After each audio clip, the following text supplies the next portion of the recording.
Much. Well, it may be silver and gold decorations on every Christmas tree, but it's that and more. Dazzling jewelry store windows across town trying to pull you and your dollars into their store. But where you spend your money and on what jeweler, the things that you ought to consider before you make that big purchase. Matt Meis is an independent jeweler. He's here. Matt, thank you very much for joining us. Thank you, Bill. First off, we want to talk about, where you should be going, because when it comes to buying jewelry, it is an intimidating process, especially for those that have never done it before. But it's not just finding the right piece of jewel, it is finding the right jeweler. So you've put together some bullet point tips for us. Let's go ahead and start by looking at those. The first one is picking a jeweler. You say interview the jeweler. That's right, Bill.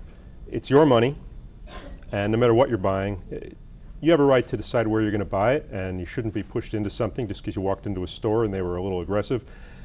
I suggest that you talk to all your friends, find out where they bought their rings. A lot of my customers are buying wedding rings. Probably sometimes one of the very first pieces of jewelry a guy buys. Ask all your friends where they shop, find out if they had a good experience, find out where they perhaps had a bad experience, and then go in and talk to these people. Okay. And find out who will talk to you without you spending money that first time you go in. Find out if you relate to them, if you think you can get along with them, if you like their personality, and find somebody that you're really comfortable with and you think you can trust. And you say check them out. How do you do that? Besides the advice of friends. That may or may not be important if you're going to one of the large mall stores, one of the big name stores. Okay. But if you're going to some of the independent stores and you're planning on making a significant purchase, it might not be a bad idea to check with the Better Business Bureau, see if there have been some complaints about them.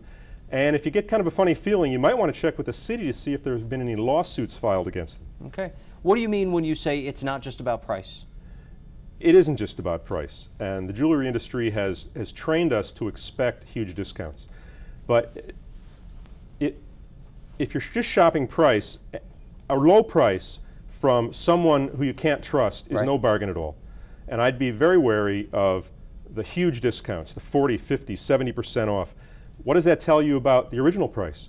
Do you really want to give somebody your money if you have to say bargain for a better price, or if the price is better when you start to walk out the door, or somebody who had the nerve to put a really high price on something and then say, oh, it's 70% off?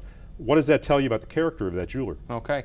You say build a long-term relationship. We'll let that speak for itself because you're going to make friends and you'll get better deals. Let's move on to picking a diamond. What are the important things we should consider? First one you say is shape, size, quality, and budget. Yes. Depending on what kind of jewelry you're buying, well, let's assume you're buying an engagement ring or a large single stone.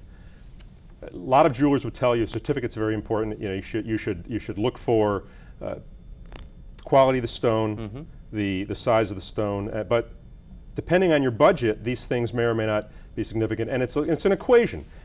Most people know how large a stone they want. Most people know what shape they want. Most people definitely know how much money they're comfortable spending. And you have to put these things together. And if they don't mesh, then you have to adjust something. Either adjust the quality, or maybe you have to adjust the price or the size.